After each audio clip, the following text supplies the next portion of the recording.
You're travelling through another format. A format not only of Test and T20, but of ODI. A journey into a wondrous land whose boundaries are those of imagination. There's a signpost up ahead. Your next stop, the Test T20 zone. You unlock this door with the key of imagination. Beyond it lies another format. A format of strategy, of multiple innings, and of follow-on in white ball cricket. You're moving into a land of both shadow and substance, of things and ideas. There is a fourth format, as vast as space and as timeless as infinity. It is the middle ground between Test and T20, between light and sound, between science and superstition, and it lies between the pit of cricket's fears and the summit of its knowledge. This is a version of cricket we call the fourth format. This video is brought to you by our supporters on Patreon. If you want to be part of the community that makes content like this, head over now. Yes, that intro was over the top. We just need to break the fourth wall here and be clear. We were just having fun with this new cricket contraption. Test 20, trademark. A new form of the game that is impossible to say 3 times in a row, even stone cold sober. Test 20, test 20, test 20, test 20, test 20, testicles.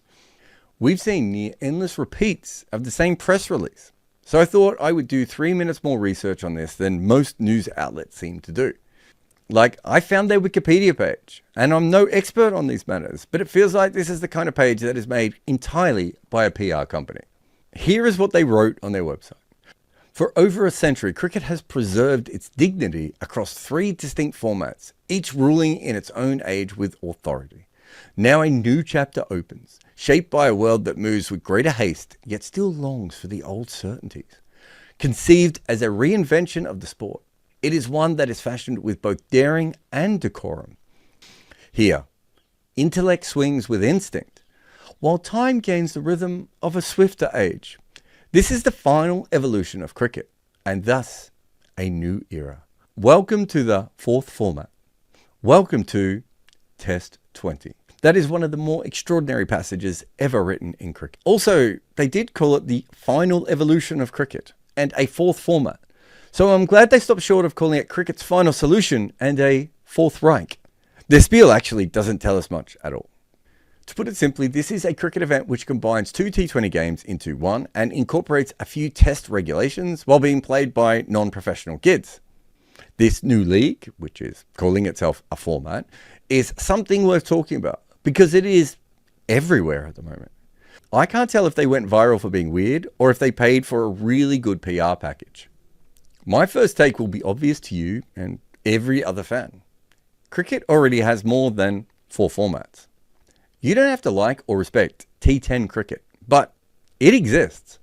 It's out there with dodgy match-fixing leagues and games that only exist for betting purposes all around the world. Then you have the ECB's last effort to save the game that they spent years fucking over, the 100. Again, you may hate its gauche colour design and unnecessary change of cricket norms, but it exists. These are formats. So if you count Test, T20 and ODI as 3, which feels right to do so, that means we're up to 5. And what about the Hong Kong Sixes? So you could argue Test 20 is the 7th format. They seem so sure they have trademarked the term. That said, I'm not sure before last week anyone had ever thought there was any financial benefit to claiming fourth format as their own. We have quite a few of them in cricket already. You might have played in your club's fourth 11. Fourth innings and days exist. We're a sport of fourths. So why not add this in? Maybe one day this will be the 4th most important format. Something to aspire to. Yet maybe we can allow them some rope here, as they want this to be bigger and broader than the 100 and T10. Plus, neither are internationals.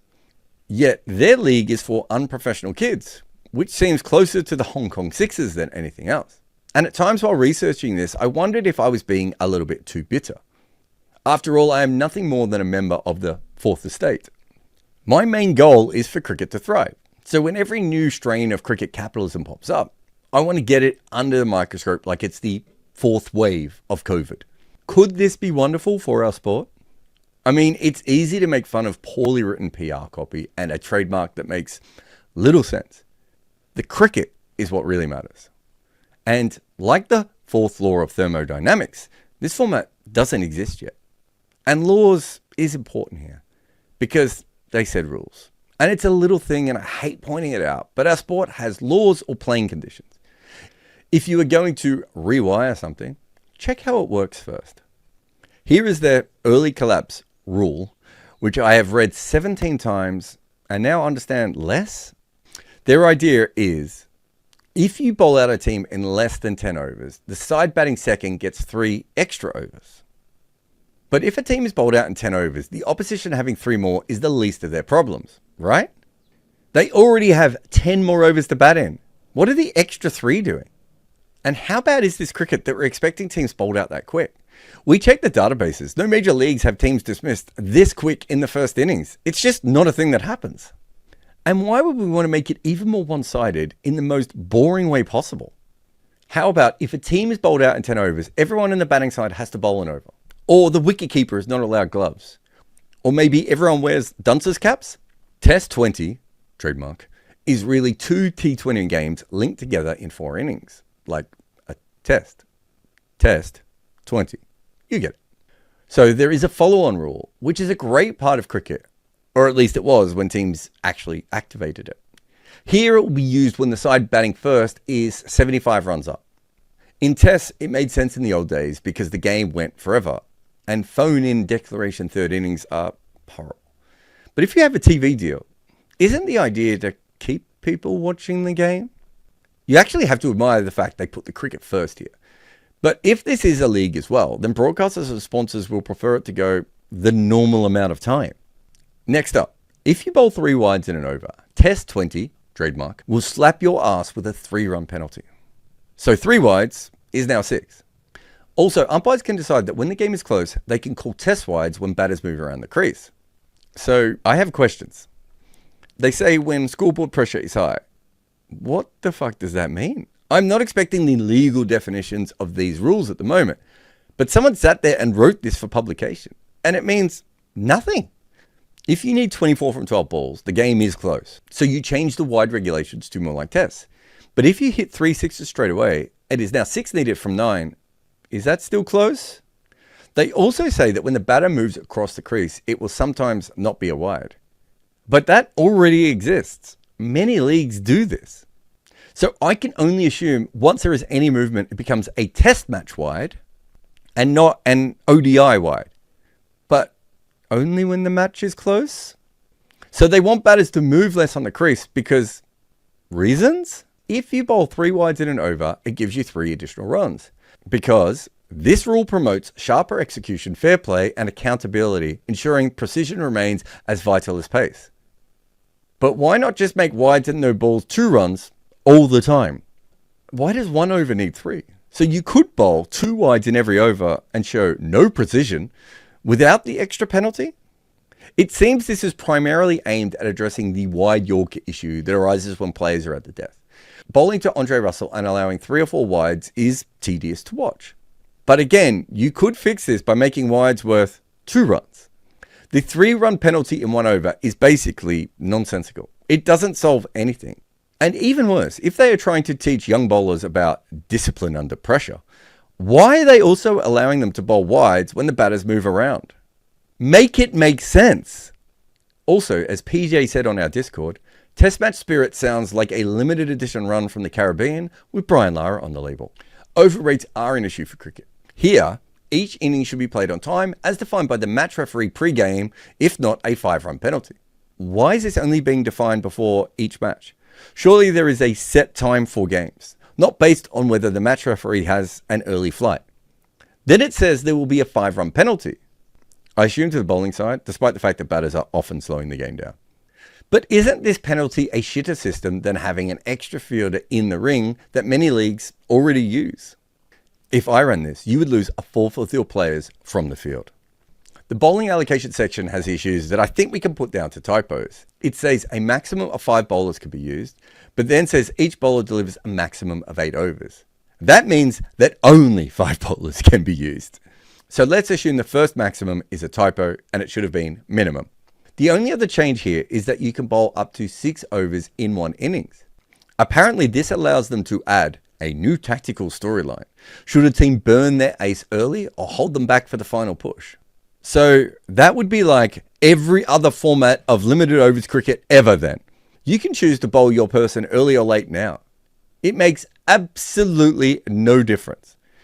In fact, the only thing that is different is that you can only bowl 6 of the first 20. And okay, I look forward to the many new tactical storylines that will follow that revolutionary new move. Test 20, trademark, allows for draws, which is the most interesting part of the format, really. But I wonder if it will work as teams are bowling with a damaged white ball that is easily blocked. You can have ties too, they say. But that isn't true, because when there is a tie, they will have a super session. And I was excited to see what that would be, because I want all of my sessions super. But when the scores are tied, what they actually have is a super over. And if that was disappointing, then I noticed they are also using boundary countback. What a way to win cricket fans over, their least favourite way to end a match. However, most new cricket playing conditions have a nod to baseball. And considering all we know about this league, I'm just glad there is no fourth base. There is something even more radical though. It is already one of the most outlandish ideas I've ever heard in cricket. Each franchise will be co-owned by the sons and daughters of famous people. This is some weird Kardashianization of cricket. And to be honest, I like the idea of young dynamic owners, certainly better than some of the leagues and their creepy old men who are in charge. But they're not picking young entrepreneurs, they're picking Nepo babies. And if I know modern culture at all, and I don't, it's that Nepo babies are the worst. It's just a weird choice. And on top of that, they have something called Test 20, trademark, Intelligence Index, trademark. This is how they will find the players, but it really sounds like AI schlop picking random kids for cricket. So it won't be the best cricketers in the world, it will just be a ChatGPT bunch of names. Overall, this just feels like another league with some grandiose and bizarre ideas thrown in. But then I found the refund and cancellation policy page. Is this a league where thousands of kids will pay them and they will only pick a few players that they like? So parents of young hopefuls will help fund this fourth format, hoping their kid is what? The fourth Beatle? That just feels a little icky, right? So what is this really? A Frankenstein's monster of a format? It's called Test, but outside of the 4 innings, it has almost nothing to do with that. It's actually the really old Sachin Tendulkar split innings idea with some bizarre extras. If cricket has a gap in the market, and if anything, it has an overlap on everything, the thing that could work is an underage tournament. American sports are heavily involved in college and high school, and cricket has an under-19 culture. Otherwise, what does this offer? More clutter? More trademarks? This feels more like New Coke than Coke Zero.